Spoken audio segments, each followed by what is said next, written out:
Hello, welcome back to Authors on iTours. I'm Lauren Carr, and today we are doing a review of Jennifer Irwin's Address the Color of the Moon.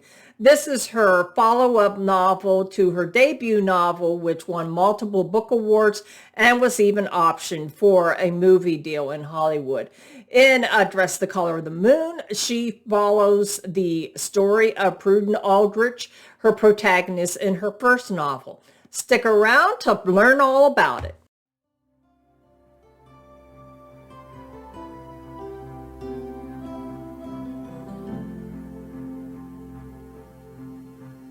Hello, this is Lauren Carr, and welcome to Authors on iTours, a podcast devoted to authors, book bloggers, and other book lovers alike.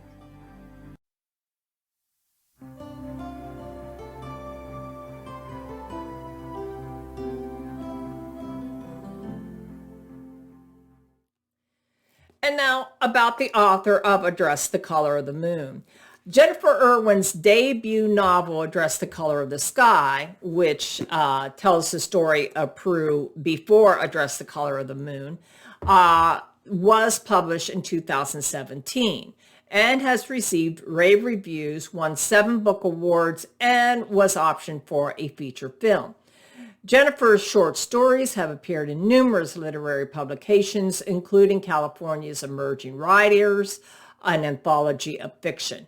Jennifer is represented by Prentice Literary and currently resides in Los Angeles.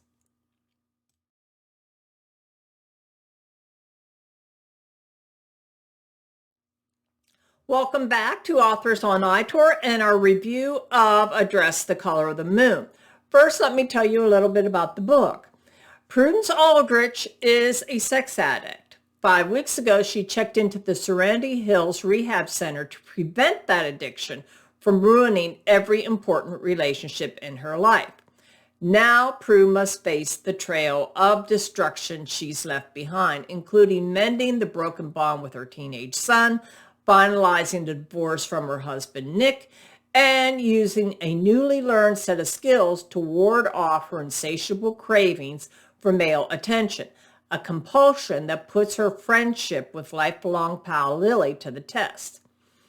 Adding ever further complications to the hurdles in her path is the arrival in town of Alistair Prescott, her in rehab romantic obsession, and the one person in the world most capable of throwing Prue off her recovery. Meanwhile, Serenity Hills counselor Mike Sullivan is undergoing a crisis of his own, one that will drive him to the rediscovery of a lifelong passion and causing him to cross paths with Prue, his former patient. Address the Color of the Moon tracks the rocky and sometimes disastrous path to recovery, a recovery that will require Prudence and her friends to face down the demons of their past while learning to accept the fearful uncertainty that comes with living life on your own 2 feet.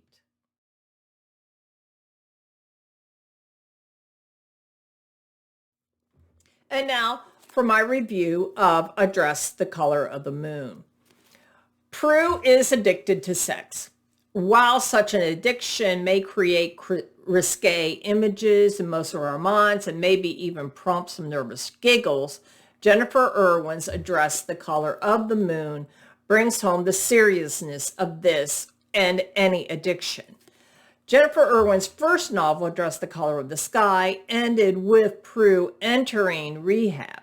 I had not read that book, and I had no trouble picking up where she had left off at the end and following Prue's journey through rehab.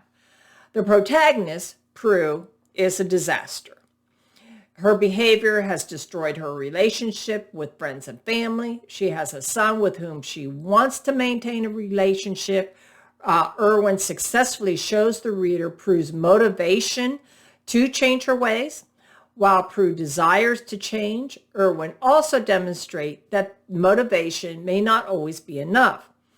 Prue enters an inpatient program in Arizona where various characters and their addictions are introduced to the reader.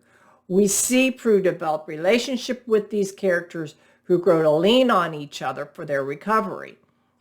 These supporting characters, including Prue's best friend, her therapist, and her son, are believable in the roles they play in helping Prue understand that recovery takes time, and so does love. It takes time to grow. Irwin also shows the reader Prue's own insecurity about being able to change.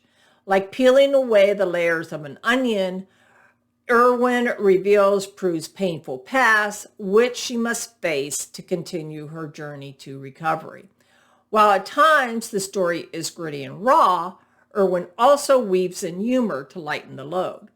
Address the Color of the Moon is not an easy book to read. Some readers may find too many triggers pertaining to sex and addiction. Jennifer Irwin does a skillful job of dealing with the fragile emotions that this subject matter does produce for some people.